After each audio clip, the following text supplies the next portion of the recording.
So it is Saturday, November 24th, 2001, and we're here in Cupertino, California on the occasion of Thanksgiving, which we've been doing now for 8 years running with you in attendance. And so I thought we would talk about your life. So let's talk about your life. Why don't we begin with who you came from, and what you know about your grandparents and their origins in Europe. And I know that you don't know much, but what you know, why don't you just try to retell? Sure. Well, everyone usually has two sets of grandparents, even if they didn't know them. My father's family originated in Poland and were married in somewhere in Poland and came here with one child. My father was the third or the fourth child born. He had. Where in Poland are they from? I'm not exactly sure where they were from. My grandfather died long before I was born. Do you know his name? Max. Max Levine? Max Levine. And your grandmother? My grandmother was Rachel Hannah, known as Rachel or Rachel. Now I remember her. She passed away when I was 8 years, but she was quite a remarkable woman because in spite of speaking English poorly, she used English primarily as her first language when she came to the United States. She insisted that her children speak English to her, and she tried very hard to speak English.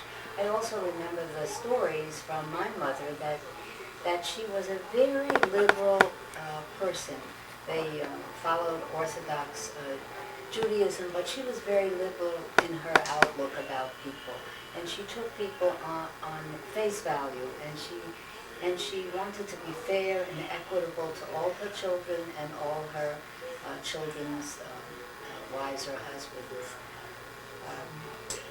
My grandfather's Hebrew name was Menachem Mendel, and that was a very illustrious name, and he was a very learned man. What did he do?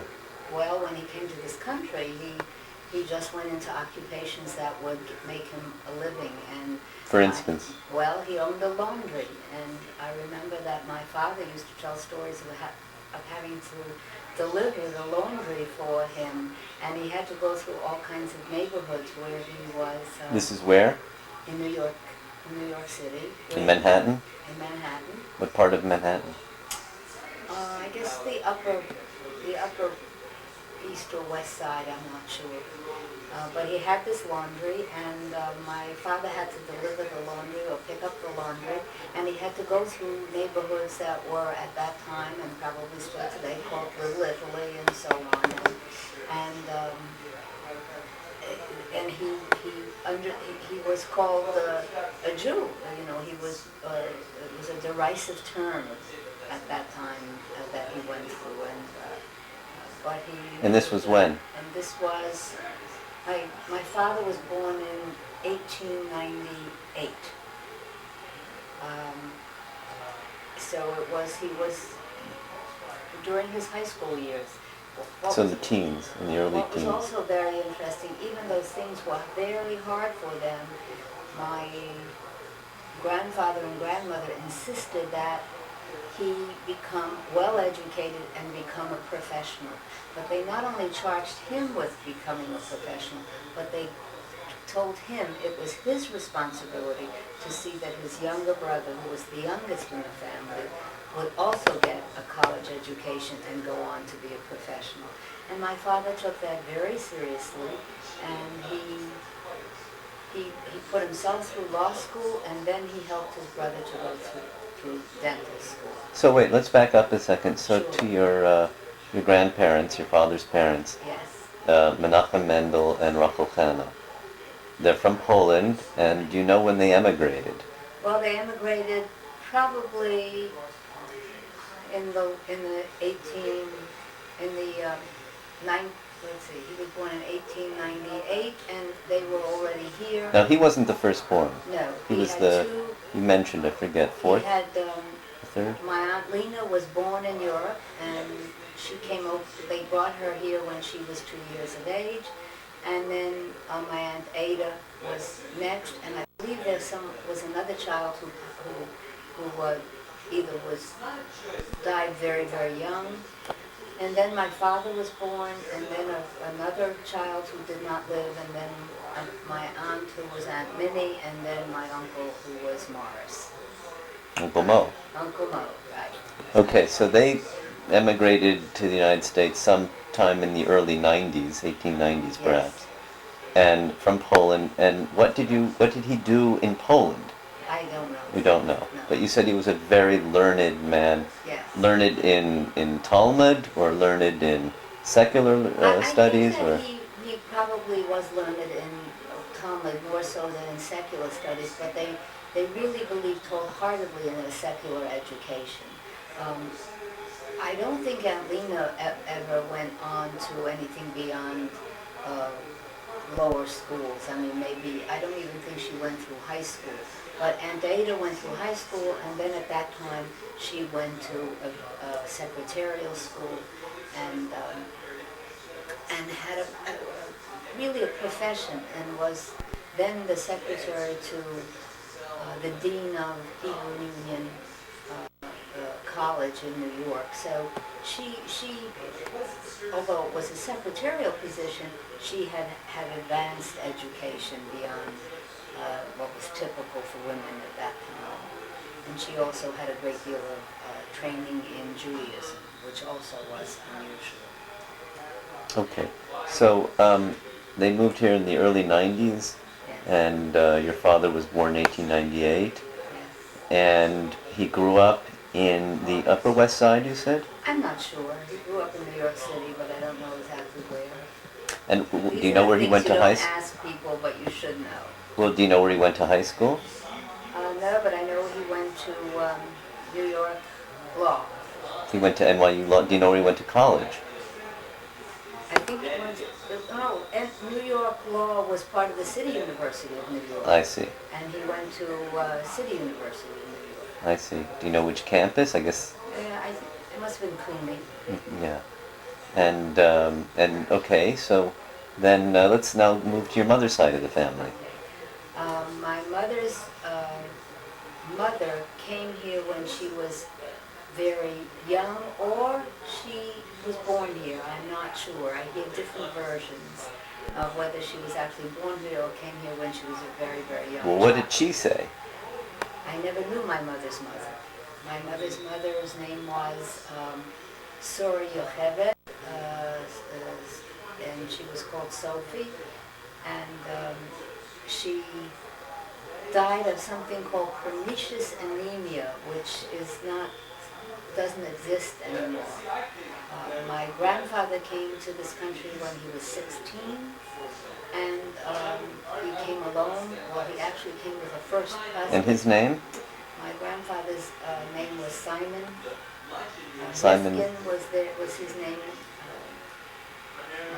My grandmother's maiden name was Emis.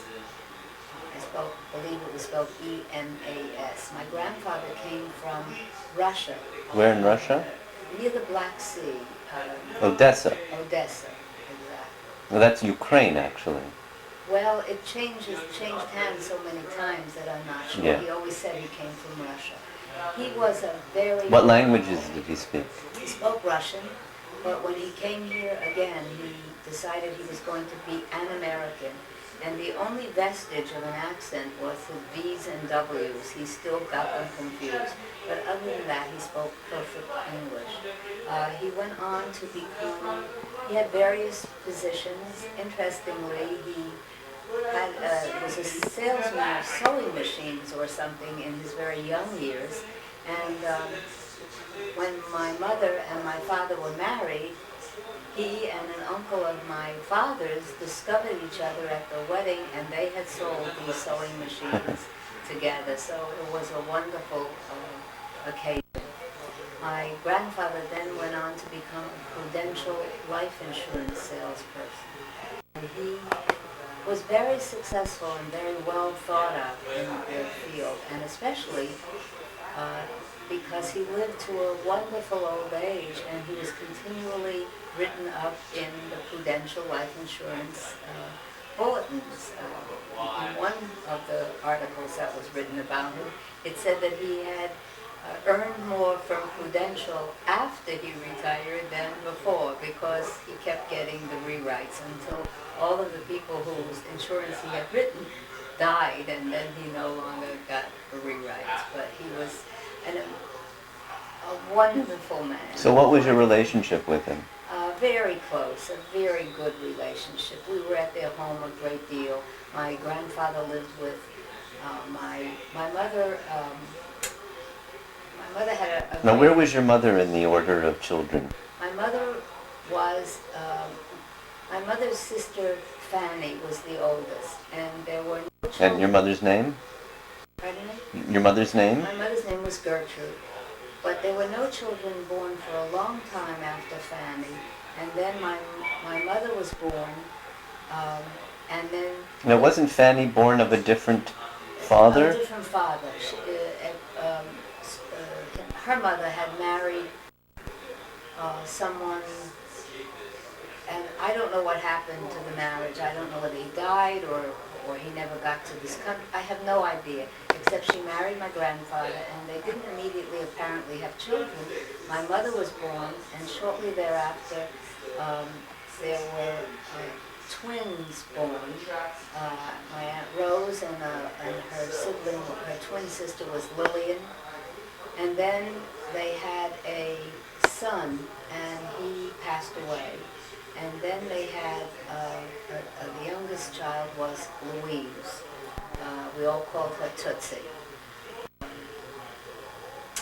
But grandfather lived with Louise and her husband Lou from the time, well, actually Tootsie lived with him until she married very late in life.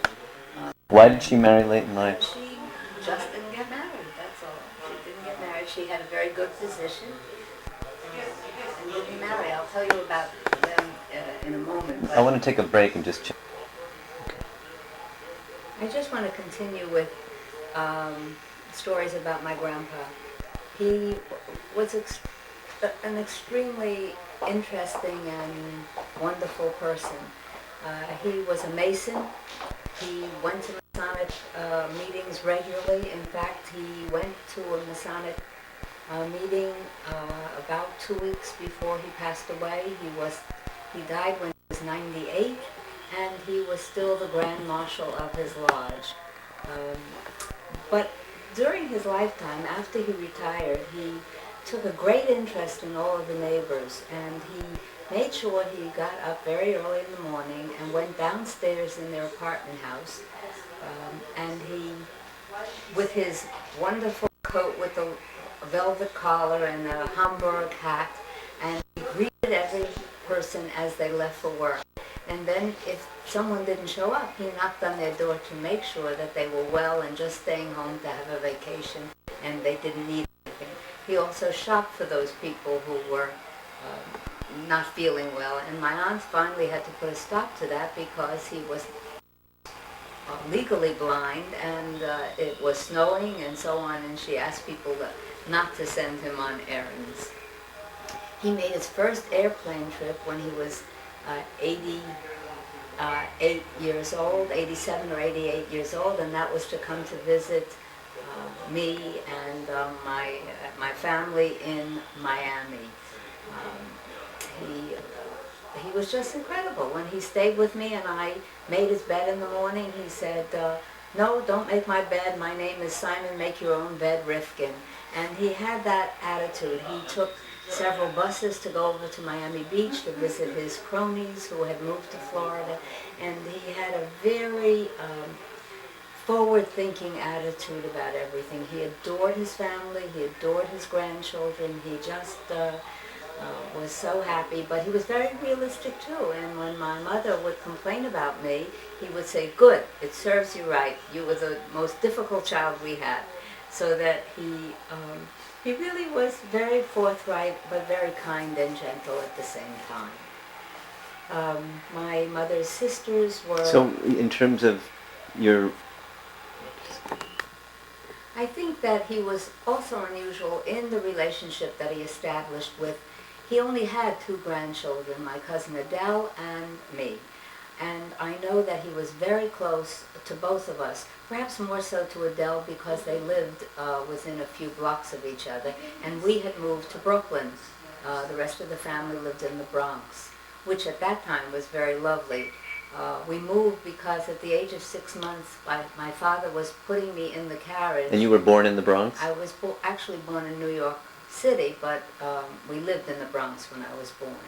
My father was putting me into the baby carriage, and he turned around to get something that he had put down, and my carriage rolled down the hill, and he went running after me, and he decided at that moment that we were going to move. And we moved to Brooklyn, and he chose the apartment that we were going to live in because the address was 1836 East 18th Street, which was high and double high. So he felt And that high that again. was a very Interesting, I never knew that. very lucky apartment to live in. My relationship with my grandfather was a good one. He gave advice, he listened, he praised us. He was just a wonderful man.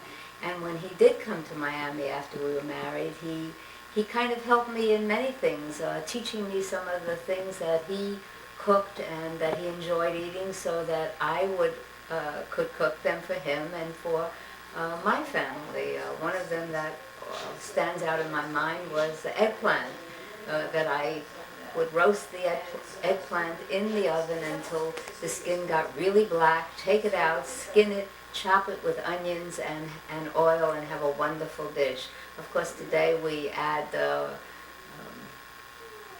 other things to it and call it baba ganoush. So he was a forerunner with his eggplant dish.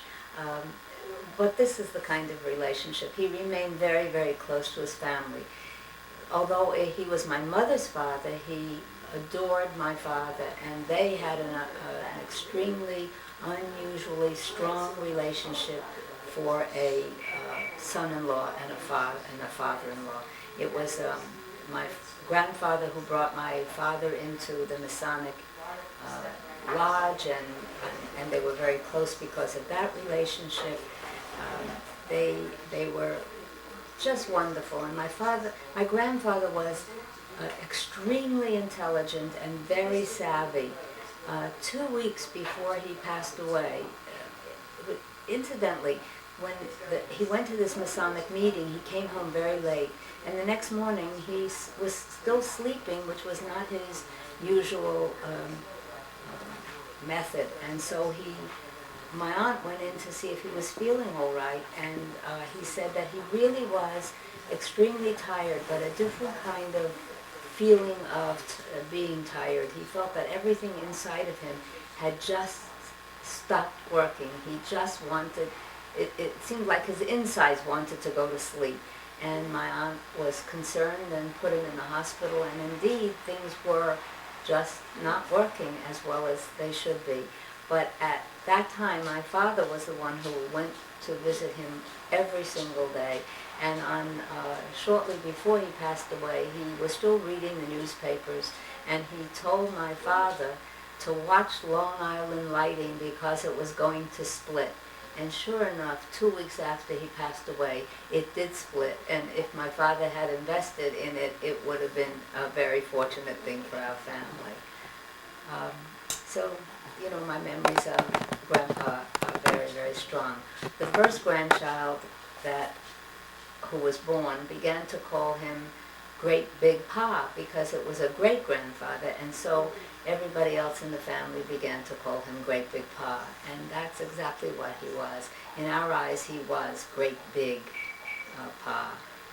He also, when he came to Miami, he said he wouldn't come again because he had black hair and a black mustache when he came at the age of 86 or 87, and when he left he insisted that his mustache turned white from the sun, and so he wasn't too happy about what might happen to his hair on this next trip. But of course that was a bit of a comedy, and he did have a sense of humor as well. My mother had, as I said, 3 sisters who lived, and my Aunt Fan was a very unusual person for a family the rest of the family whose parents came from Europe. She lived in a beautiful apartment. She had a woman who came to clean and to care for the family. My Aunt Fanny married a man whose name was Al Silverman. His family came from Germany.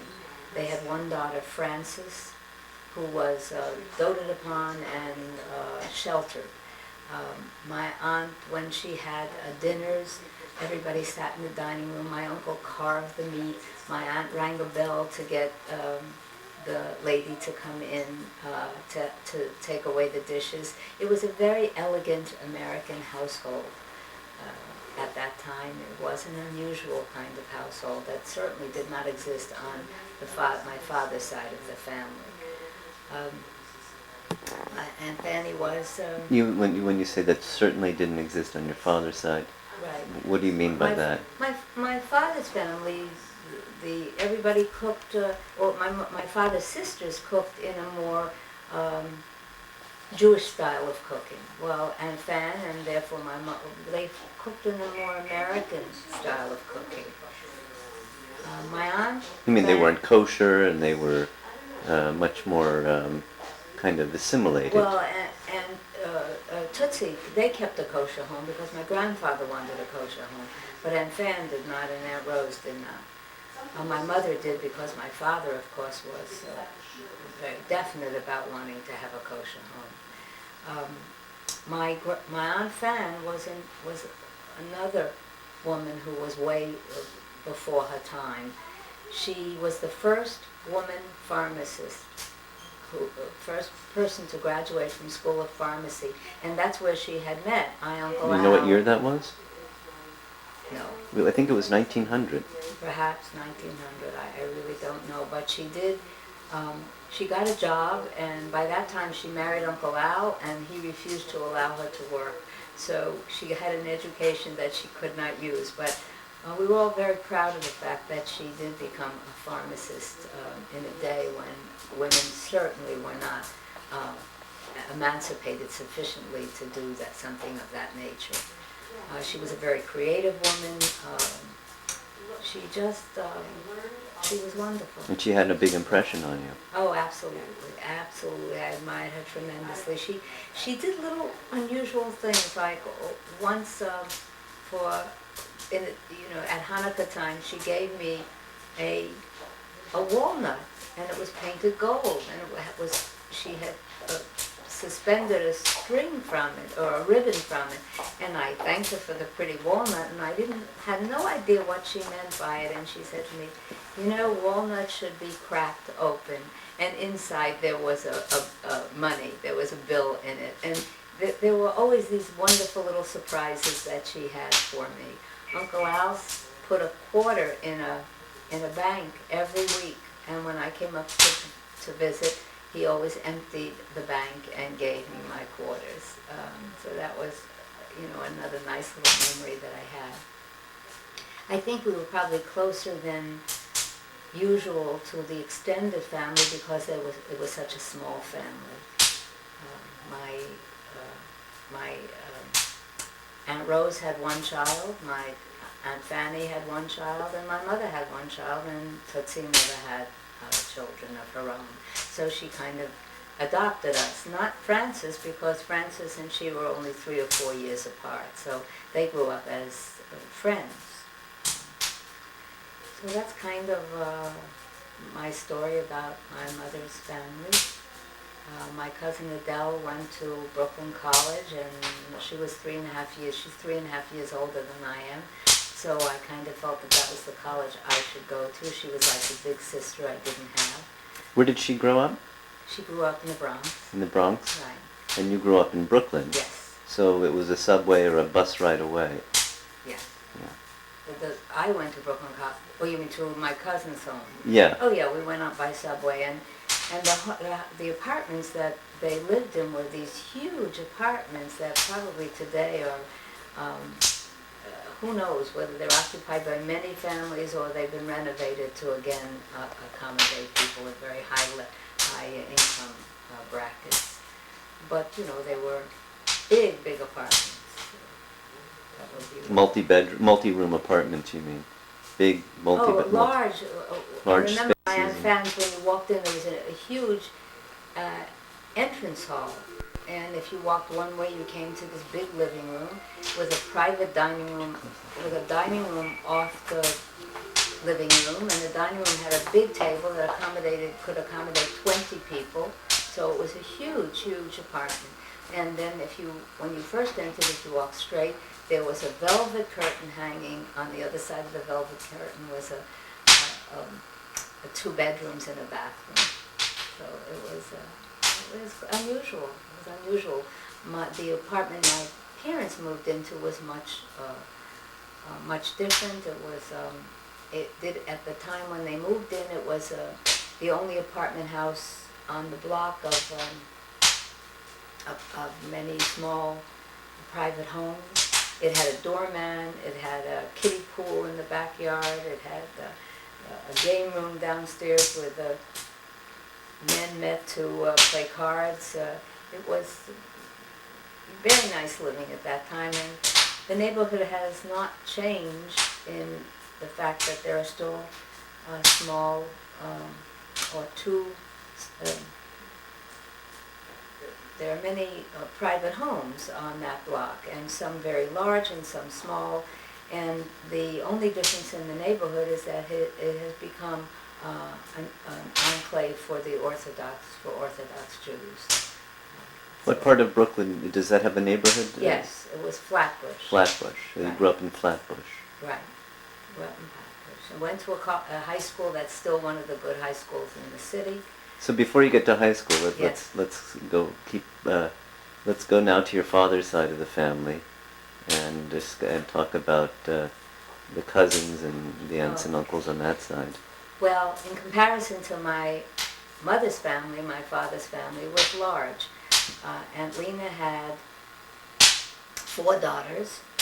The youngest one was about 3 years older than I was, and each one was, a certain amount of years older than that was Marsha, that was Maxine, Helen, and Anita. I remember when Anita was married, I was about 11 years of age, and we thought it was so romantic that her boyfriend came to pick her up. He was in the army, and she would come down the stairs to meet her boyfriend, and I thought this was just right out of the movie to watch that. And of course, I watched all of the things they did because I was much younger, and it was exciting to me. Now, were you the youngest of all the cousins? No.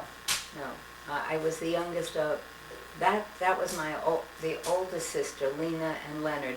Lena and Leonard lived in a town called Pearl River, which was on the New Jersey side, but it was New York.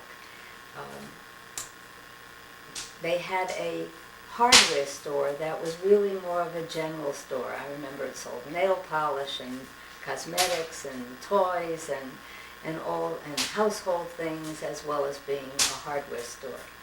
I remember that before Christmas, my father always went up to help Uncle Leonard, because that's what the family did. They all helped one another. It was a great deal of fun to go there in the summertime. I thought it was great. It was very exciting to me as a little child because my father was an attorney, and my cousins could get things from the store, and I couldn't get anything from the lawyer's office, so I thought it was very exciting to be able to have something from your father's store. The town was unusual. for me, because they were the only Jewish people who lived in the town, and there were no other Jewish people in their entire school.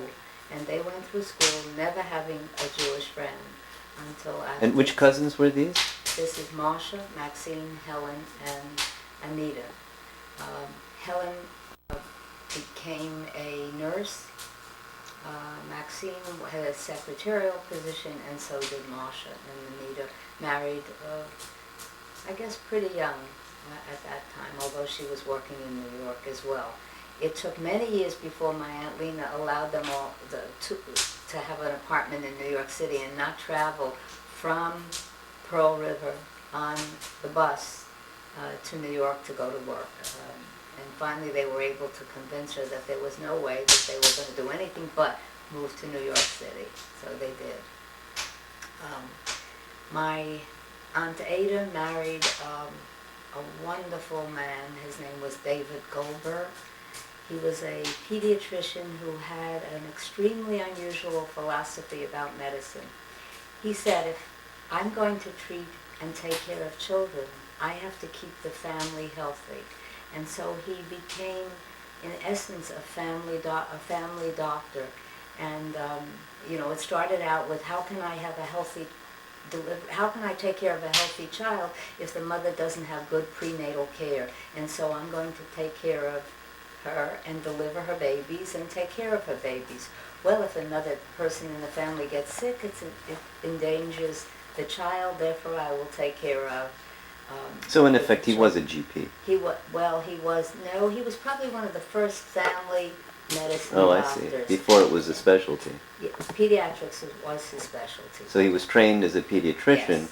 and you end up being a family practitioner. Right, exactly. Because of his personal philosophy. Right, until he gave up being an OBGYN when his son Ted joined his practice and said, no way are we going to do obstetrics anymore. And that's when they...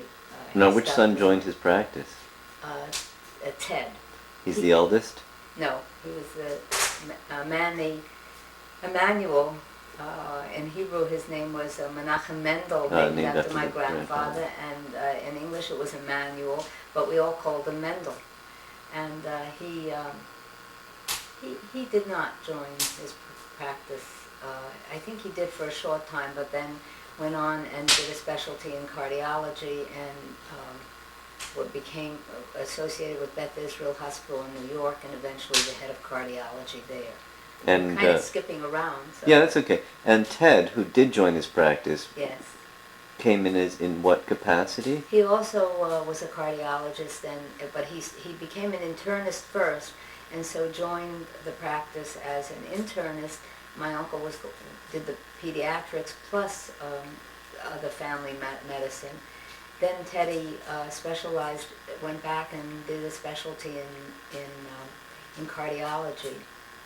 He's still in practice they moved out of my uncle's office, which was right across the street from his home. His original office. And this was where? In Westwood, New Jersey.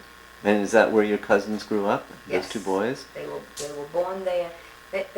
What was your... When my Uncle Dave and my Aunt Ada moved to Westwood. From where? From New York, I believe. But they moved there right away, shortly. After they were married? Yes, and they too were. There was only one other Jewish family in Westwood, and there was no synagogue. And after a few years, they decided that there had to be a synagogue in Westwood, New Jersey, and they literally built the synagogue. They raised the money, they put in their own money, they built a synagogue that flourished and finally moved to Woodcliff Lake, which was at one time a restricted community, and they bought the country club, and they have this big, huge synagogue. But it was my aunt and Uncle Dave who interviewed and hired the rabbis, and the rabbis, they bought a home for the rabbis, and they lived across the street from Uncle Dave and Aunt Ada, and they were of an Orthodox persuasion. They observed the Shabbat, except of course my uncle believed that, and of course the instruction is health comes first, and he did, if something happened and he got a call, he would go out. He had a driver. He wouldn't drive on Shabbat, but he went to make the call. Somebody else drove. They kept a kosher home. They observed the holidays. It became the place where we all gathered for the holidays. So is that where you grew up for the high holidays and for Pesach? Yes. So Seders were always at Uncle Dave's house? The Seders were always at Uncle Dave's house. 2 full Seders. That's where I learned the tradition of always having... Was Uncle Dave older than your father? He must have been. Yes. I see. So he was more senior, and he had a big home, and so it was a more natural location. Absolutely. They had a living room that was very, very large, and it could accommodate 25, 30 people sitting in the living room for Seder, with a table shaped like a T. So now the cousins, the 4 girls, they would also attend those Seders? Everyone in my father's family came to the Seder. I see. Plus, always... So he was somewhat of a patriarch then? Yes, absolutely. He was probably... Well, let me just... Go ahead. Uncle Dave was unique. Because of he had a true interest in every one of his nieces and nephews and his children. He was very well educated and very learned and and he carried on conversations at the dinner table that were exciting and interesting, and I loved to be part of them. And especially after I grew up a little bit and became, was in college, it was exciting to me. That's where I learned the tradition of always inviting a non-Jewish person or people to the Seder from my Uncle Dave and my Aunt Ada. And I really thought every Jewish home had Gentiles at their Seder. And that was his personal tradition? Yeah, I guess so, unless, I don't know. I think it's something, I don't know. Mm-hmm. I just know it's part of my tradition now. On Rosh Hashanah and Yom Kippur, we did not ride. The house was about 2 miles from the synagogue, and maybe between 1 and 2 miles, and we all walked. So wait, you would sleep over there, obviously. Oh, yes. So your family, your mother and father. In the attic. It was an attic, and they put mattresses on the floor, and all of the women slept in the attic. And there was one bed, and Aunt Lena, who was the oldest, got to sleep in the bed. And the only... And all the women, including your mother? Yeah, my mother and all the women slept up there. And all the girls. Yeah. We just slept up, and it was separated. We all slept in the first room you got to, and the other room, Aunt Ada's 2 housekeepers. And this was also an unusual thing. And where did the men sleep? Wait, the women, the housekeepers, were women who came from a home for unwanted girls, or girls who had gotten into trouble, and Aunt Ada took them to her home. They called them Mommy and Daddy, and they were her. They were her housekeepers, but they were just, treated very, very well by all of the family. So they were taken in, but effectively were servants. Oh yeah, yeah, absolutely. They were humanely treated. They weren't slaves. I didn't say slaves. They went to the movies and all the other. They always, if we all went to the circus, Mary and Florence went to the circus, and it was a fun growing up. It was, Aunt Lena had the 4 girls, Aunt Ada had 2 sons, Mendel and Teddy, and Ruthie was their daughter. Ruthie and I were, I was born May 24th, she was born June 10th, so we grew up as the same age.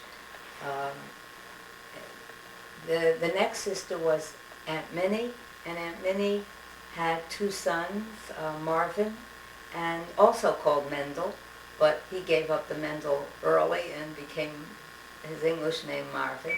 And my cousin, the other son, was Morton, and he was born May 6th. So in the period of 20 days, there were 3 children who were born.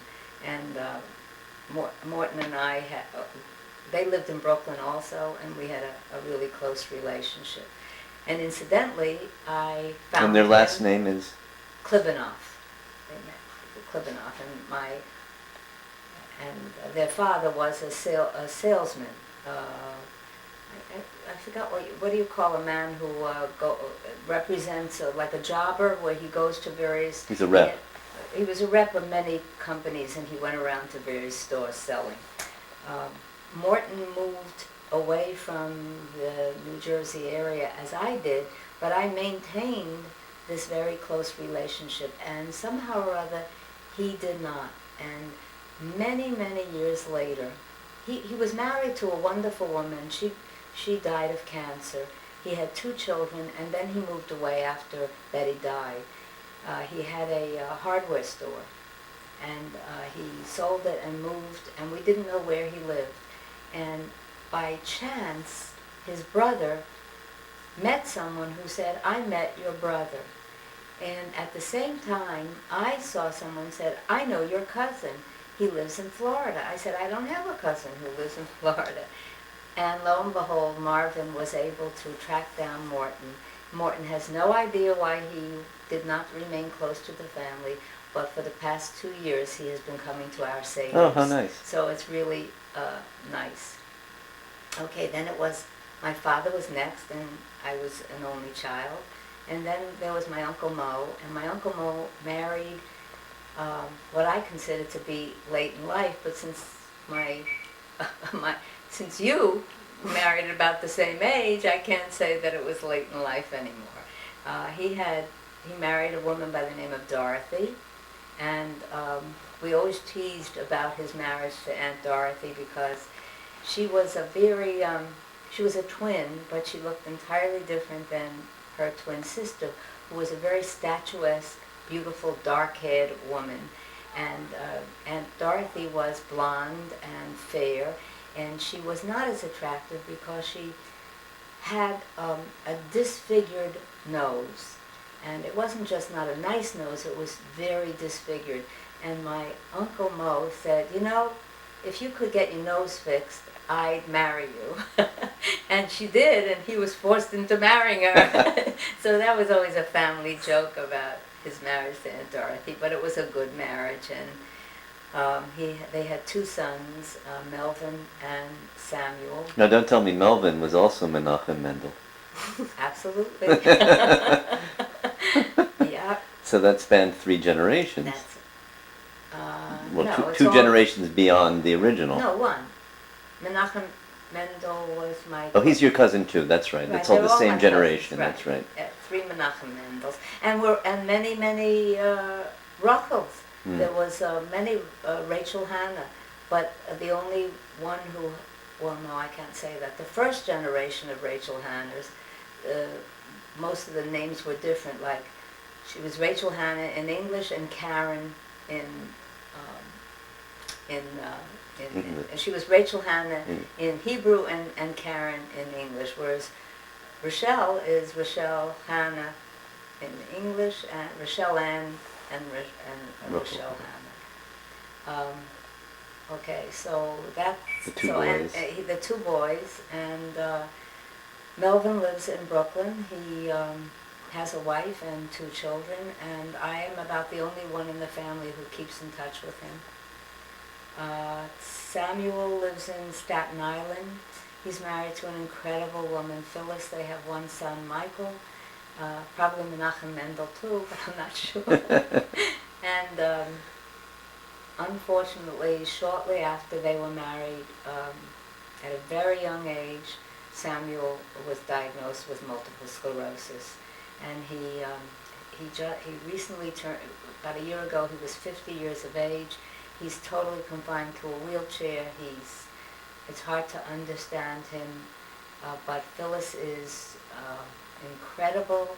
They have a van with a lift. They have an electric wheelchair for him, and they go all over. So they just told me they can't be at the Hanukkah party in New Jersey this year because it was okay to use a ramp when he was in a regular wheelchair and the guys all helped push it up. But now that he's in an electric wheelchair, it can't navigate and the wheelchair is too heavy to push. So she's going to buy a ramp soon, not in time for the Hanukkah party, that comes apart in sections so it extends much longer. So, but they come down to our home for Seder as well. Where should we go from there? Well, let's go back to you. Let's go back me. to you. We haven't spent any time on you, Okay. except that you were born in New York City.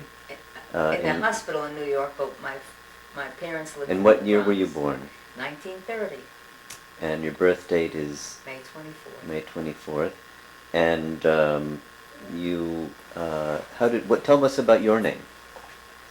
My name in Hebrew is Sarah Yocheved, and I would have been very happy with the name of Sarah. And you were named after? I was named after my grandmother, my mother's mother. Who you mentioned already, yeah. Yes. And you said she went by Sophie. Right.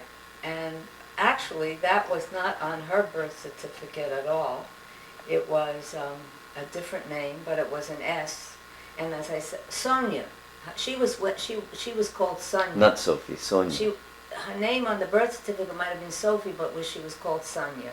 And I would have been happy to be called Sonia or Sarah. But they named me Sophie, and when I was in elementary school, the kids used to tease me and write my name on the board as S-O-P-I-E and call me Sophie. And so as soon as I went into high school, I reversed the Sophie and the Joan, and I had your middle name was Joan? Joan, and I had my father, who was the attorney, legally change my name to And how'd they Joan. feel about you changing your name? No, they understood. I mean, they figured that's the way I want it. It's okay. I grew up as an only child, so I was very, very close to all of my cousins, and I remain very close to them because it's important to me, and I would love it if my children remain close to their children, because I think there's nothing like extended family, because you just never know what happens in life. And besides, family get-togethers are just wonderful. We still perpetuate certain things, and the one thing that many of us get together for is Hanukkah, when we have one big party. And we fly up to New Jersey for that. I grew up, I had a good childhood. I did miss having a sibling.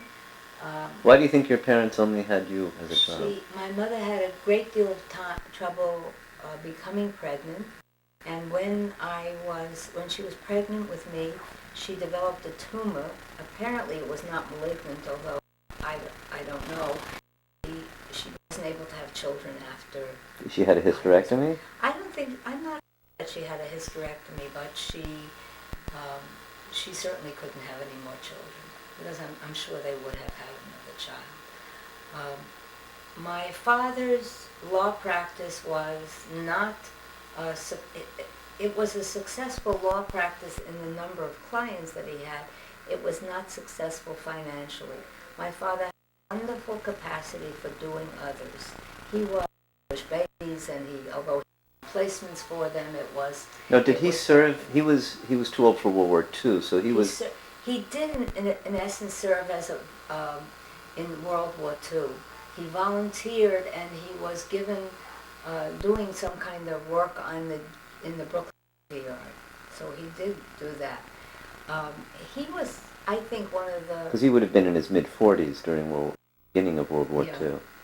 And he didn't have to, felt compelled. But did he was in the Navy? Yes. In the First World War, he was in the Navy. In the Second World War, he was attached to the Navy. And during the First World War in the Navy, did he see action, or was he stateside? Do you know what? I don't think he actually saw action. But I think we have pictures of him in the sailor suit. He was truly a righteous man. He never spoke ill of people. He gave away more than he didn't take. After he passed away, we found loads of IOU notes. What was your on father's papers. name again? Abraham. And did he have a middle name? No, Abraham Levine. Was he named after anyone? I guess he was named after someone in the family, but I never knew who it was named after. One day he came home in the middle of winter, and things were not good for them, and he didn't have his overcoat. And he met, and my mother said, "Where's your overcoat?" And he said, "Oh, I saw so-and-so, he was a colleague of mine at New York Law, and he didn't have an overcoat because he had to pawn it." And he gave him his overcoat. He was that kind of a person. We found different things in his drawer that indicated all of these people owed him money, but there was no way that my mother could retrieve it after he died, nor would she. She felt that this was his way of life, and although it wasn't her way, she honored it by not going after these people legally. He belonged to 3 synagogues. He belonged to the Orthodox synagogue that he sustained because that was his mother's shul. He didn't attend that shul except on her yard sites. He belonged to a conservative synagogue where he went every morning and every evening as far back as I can remember. And then he certainly continued because he was the one who always said Kaddish for his sisters when they passed away. But he wanted me to get a Jewish education. And at that time, the conservative synagogue, certainly not the Orthodox synagogue, accepted girls into this house of study. So he joined the Temple Ahavat Shalom, which was a Reform temple in our neighborhood, and I attended Sunday school there. My mother, I realized afterwards that things were difficult for them financially, and my mother wanted to make sure that I had every opportunity and every advantage. So she went back to school and studied library science and became a librarian on a part-time basis, but on a daily basis for the temple, which had a huge religious school of about 800 children, so that there was a constant flow into the library because they had Hebrew every day after school, and they had a big adult population. So she earned the money, I'm sure, to do that. That's how I took dance lessons too. She made sure that I had dancing lessons by doing the books of the So she was a bookkeeper as well. She was originally a bookkeeper and an executive secretary to a very wealthy entrepreneur. She was actually the executive secretary after she became a bookkeeper there. I also I took piano lessons, and I took acting elocution lessons, it was called, and all of this. I know that my mother did registration for different groups so that I could have all the advantages that any other young girl had at that time. I went through religious school. I was confirmed. I belonged to the youth groups there. I went on to high school, and I continued religious school until I graduated from high school. I applied to several colleges and was accepted out of town and decided I would attend Brooklyn College. The quality of the school was better than those that I was accepted to Miami University in Ohio and a few others, and I felt after doing research that I would get a better education, but I'd have to live at home if I went to Brooklyn Okay, let's College. back up a little bit. You jumped all the way to Brooklyn College. Okay. Let's go back up to your childhood. Okay. And let's talk about maybe if you have any recollection of preschool and your elementary experience and so on. I remember preschool, but only very slightly. I remember kindergarten. I even remember that I had a boyfriend whose name was Jerry, and we went to a school that was quite a distance from, I think, from our homes. And after kindergarten, there was a new school built right in, almost in our backyard. It was a property adjacent to, across the street, adjacent to not across the street, but you know when two houses face on the other side of the street. We lived on 18th Street and on 17th Street, and to the south there was this very large elementary and junior high built. It started in kindergarten and went through to ninth grade, and we transferred there. My mother could look. You remember the name of the school? Cunningham. It was called Cunningham. It was PS 234, but in the junior high was called Cunningham Junior High.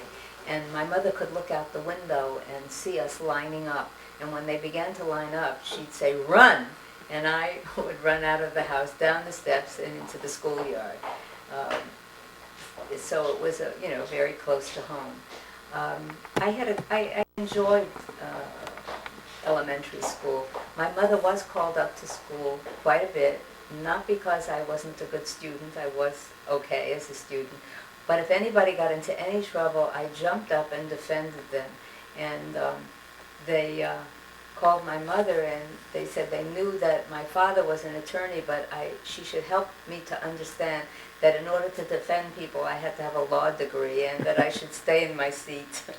And my mother was up there quite a bit in different grades. I can't remember exactly what grade. I must have been 6th grade. I belonged to a club called Junior Inspectors. I don't know what the whole, I'd have to look back in my scrapbook to see, but the Junior Inspectors elected me to be their representative to a state first a city meeting, and I don't remember the exact sequence, but it was held as a national convention. People were nominated, we had to give speeches, we had a press agent, so to speak, and this ended in my becoming elected as the junior mayor of the city of New York. I was 12 years old. So what was that, 6th grade? I think it was 6th grade. Yeah, it must have been. I was introduced to Mayor Fiorello of LaGuardia, and a date was set where I would sit at his desk and assume his responsibilities. And that was in 1941. So you were 11. I was 11. And I was supposed to take the day of office in the beginning of 1942, which was the same school year. But you know what happened on December 7th, 1941, so there was no even pretending in the office as it would have been, and I never took actual office. But I did have the pleasure of meeting Mayor LaGuardia, who was quite a character, and it was a very exciting time for me, and I was interviewed by all kinds of newspapers, and I was a celebrity for a few weeks, so that was a lot of fun.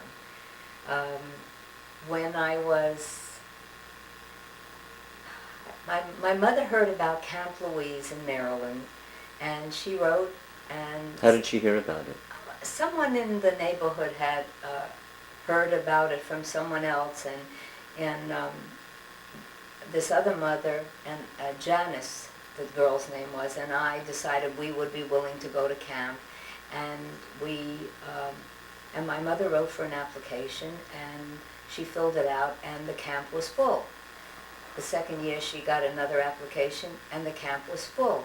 It was in Maryland, it is in Maryland, and it gave first priority to Baltimore and Washington children, and after that moved up the ladder to Philadelphia and up the coast, as it were. Right, and well, yes, in Harrisburg, Pennsylvania, and to Virginia, and finally to New York. But you didn't consider schools in New York, camps in New York State that were No, in we heard about this, and this is where I decided I wanted to go.